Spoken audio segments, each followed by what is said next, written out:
ये खबर पारुल यूनिवर्सिटी द्वारा प्रस्तुत की गई है। वो किसी और काडर के हैं, बिहार काडर के हैं, और वो बिहार काडर कोई अरुणाचल काडर का है, दानिक्स का है। मतलब it is an entrenched culture. उसमें कास्ट भी आ जाता है, उसमें काडर भी आ जाता है, और उनका बन जाता है एक गुट।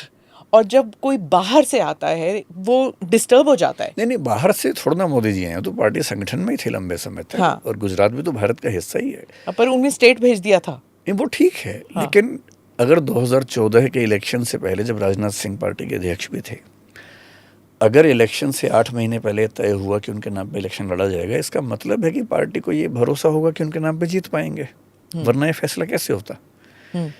पार्टी की कार्य समिति की बैठक में जब ये फैसला हुआ, और सर्वसम्मति से फैसले होते हैं वहाँ, तो सीधी सी बात है कि सबने महसूस किया होगा कि अगर पावर में आना है तो एक नाम चाहिए, और नाम इनका बड़ा इस समय है। वही हुआ होगा। हो सकता है उस समय लोगों को ये लगा हो, जैसे जब इंदिरा गांधी पीएम बनी पहली बार, तो कहते हैं कि सिंडिकेट को या कामराज साहब को लगता था कि गूंगी गुड़िया है, इसको तो हम मैनेज कर लेंगे। हो सकता है कुछ लोगों को लगा हो कि इनको मैनेज कर लेंगे, पर ऐसे पीएम बन के कहाँ कोई आराम से मैनेज होता है। तो सीधी सी बात है, वो चाहेंगे कि जैसे वो नरसिम्हा राव जब बने थे उस वक्त भी कहा कि मैनेज कर लेंगे, ये होता ही है। लेकिन वो तब चलता है जब पूरा समर्थन ना हो, जनता ने उनके नाम पे वोट ना, जैसे इंद्र कुमार गुजराल पीएम थे, पर वो कंट्रोल नहीं कर सकते थे। मनमोहन सिंह कंट्रोल नहीं कर सकते थे, क्योंकि जनता ने उनके नाम पे वोट नहीं दिया था। लेकिन जब जनता एक नाम पे वोट दे रही है, आप उसे कैसे पीछे कर देंगे। पर सर, मनमोहन सिंह का जो सेकंड टर्म था ना, वो उनके नाम से जीता गया था। आप नहीं मानते? नो, वो यूपीए की बात थी। ये था कि मनमोहन सिंह का एक्सेप्टेंस बढ़ गया था 5 साल के बाद। ये था कि हम वो संभाल लेंगे, लेकिन इस बात का सबको एहसास था कि जो अंतिम निर्णय है वो उनका नहीं होता है। तो जनता उनके नाम पे वोट दे रही थी। मैं एग्री नहीं करता नहीं? इस बात से कि यूपीए 2 जो है वो यूपीए 2 है, मनमोहन 2 नहीं है। मनमोहन 2 नहीं है, ये मोदी 3 है, वो यूपीए 2 था। अच्छा, इस बार भी आप समझते हैं कि ये मोदी 3 है? Yes, it is not NDA 3। नहीं, वो तो ठीक है, समर्थन नंबर्स के हिसाब से तो एनडीए ही है। पर वोट मोदी के नाम पे गिरा है। हाँ, जो 240 सीटें आई हैं, और ऐसा वोट कोई कम में नहीं हुआ है।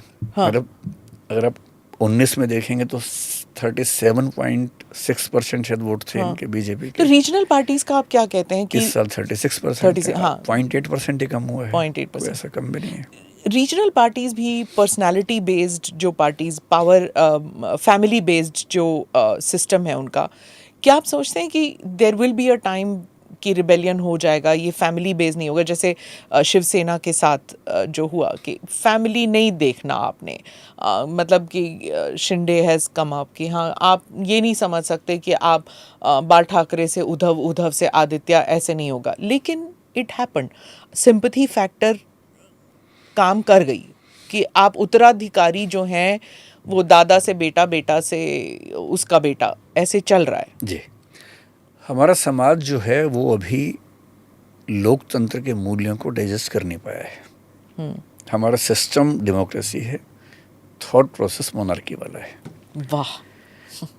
तो हमें बहुत जेन्युइन लगता है कि बाप की सत्ता बेटे को मिलनी चाहिए। बेटा नहीं है तो बेटी को मिलनी चाहिए, नहीं तो बेटे को मिलनी चाहिए। अगर इंदिरा गांधी का भाई होता तो क्या होता इस देश में?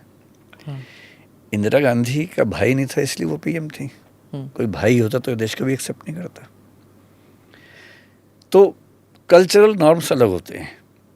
हमारे दिमाग में बैठा हुआ है कि सत्ता बेटे को, और ये जिसको हम बोलते हैं नेपो किड बोल दिया, या राहुल गांधी वंशवाद, ये सब बेकार की बातें इसलिए हैं। हम हर जगह वंशवादी हैं। फिल्मों में एक्टर्स और प्रोड्यूसर्स और डायरेक्टर्स, उनके बच्चे वही बनते हैं। वकीलों के बच्चे वकील बनते हैं, जजेस के बच्चे जज बनते हैं। IAS IPS में एग्ज़ाम होता है, उसके बाद भी कोशिश होती है कि बच्चे IAS IPS बन जाएं। हर फील्ड में पॉलिटिशियंस के बच्चे पॉलिटिशियंस बनते हैं। जब हर फील्ड में पेरेंट्स से बच्चे सीखते हैं, प्रोफेसर्स के बच्चे प्रोफेसर्स बनते हैं, और ये बहुत मेजर है। और आप एक ही फील्ड के पीछे पड़ जाएं पॉलिटिक्स में ही। ये चौधरी देवीलाल से पूछा गया था कि आप चौटाला मतलब अपने बेटे को क्यों है, कि तो पत्रकार को बोला कि मैं अपने बेटे को नहीं करूंगा तो थारे बेटे को करूंगा। वो भी है।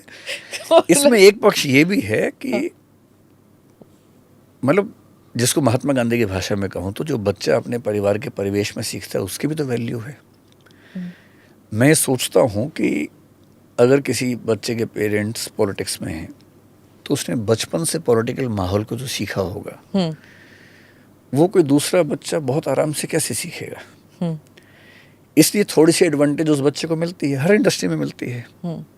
जो आईएएस का बच्चा आईएएस बनता है उसको पहले से बहुत चीज़ें पता होती हैं जो बाकी बच्चों को नहीं पता होती हैं, वहाँ जाके सीखते हैं।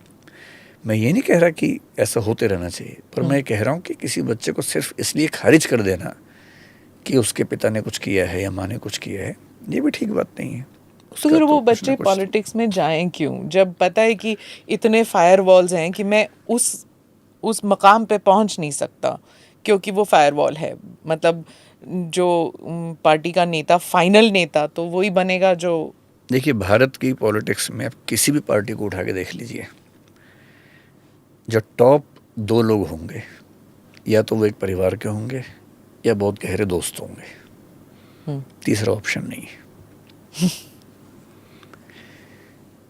कारण ये है कि जब हम पावर में होते हैं, टॉप पे होते हैं, जैसे मान लीजिए मैं मुख्यमंत्री हूँ, मुझे पता है कि पार्टी का हेड अगर मेरा बहुत क्लोज नहीं है तो मैं हमेशा खतरे में रहूँगा। तो क्या होगा कि एक ही घर के 2 लोग, हस्बैंड मुख्यमंत्री है, वाइफ पार्टी के अध्यक्ष है, क्योंकि उसको पता है कि कुछ भी हो जाए ये धोखा नहीं देगी मुझे, उसको भी भरोसा है कि ये धोखा नहीं देगा। या बाप सीएम है, बेटा पार्टी अध्यक्ष है, वो चल जाएगा। कहीं कहीं परिवार का सिस्टम नहीं चल पाता है, जैसे मोदी जी हैं, वो परिवार उस तरह से उनके पास नहीं है। असुरक्षा उनको भी है।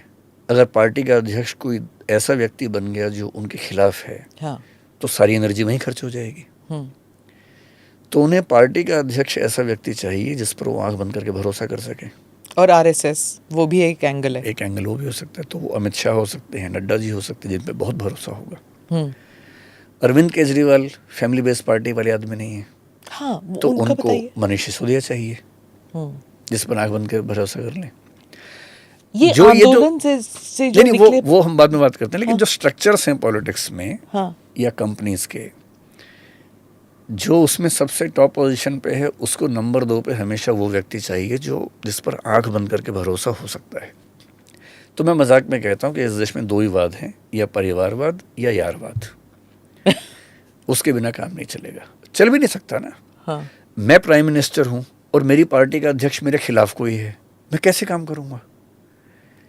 तो बस इतना ही अंतर है कि कहीं वंश के नाम पे चलेगा, कहीं दोस्ती के नाम पे चलेगा, पर चलेगा वही व्यक्ति जिस पर आंख बंद करके विश्वास किया जा सकता है। लेकिन कॉर्पोरेट सेक्टर में कहते हैं ये loyalties and over emphasised word. आजकल तो लॉयल्टी कोई चीज होती ही नहीं है। क्यों नहीं होती है? कि 2 साल में नौकरी बदल दी, कहीं और चले गए। वो नौकरी वालों की बात हो रही है। हाँ। जो टॉप पोजीशंस पे लोग हैं उनकी हाँ। लॉयल्टी हमेशा दिखेगी। और इसलिए आप देखेंगे कॉर्पोरेट्स में जब कोई टॉप लेवल पे छोड़ता है, 7 लोग 10 लोग साथ में छोड़ते हैं। हाँ। पूरी टीम छोड़ती है, क्योंकि वो लॉयल हैं बहुत ज़्यादा, एक दूसरे पर भरोसा है। मीडिया में तो खूब मैंने सुना ऐसा होता है कि एक बड़ा एंकर किसी चैनल पे गया, साथ में 10 की टीम और आती है। हाँ। तो वो जो लॉयल्टी है, वो लॉयल्टी कंपनी को लेके शायद नहीं, क्योंकि कॉर्पोरेट में अमूर्त है, एब्स्ट्रैक्ट है कि हाँ। मालिक को उन्हें पता ही नहीं है, पब्लिक लिमिटेड कंपनी है। हाँ। कोई मालिक ही नहीं है। हाँ। बोर्ड में बैठते हैं, सिर्फ बोर्ड में बैठते हैं। हाँ। लेकिन वो जितने भी उसमें गुट हैं, हर गुट का जो नेता है उसके लॉयल कुछ लोग हैं, उनमें से एक को आप टच करेंगे सब इकट्ठे हो जाएंगे और वो एक साथ कहीं जाएंगे। ये तो कॉर्पोरेट में भी है। हाँ, तो loyalty is not overrated. No, it is a necessity. अगर आपको किसी भी संगठन में नंबर 2 पे जाना है, हाँ, loyalty is the basic criteria.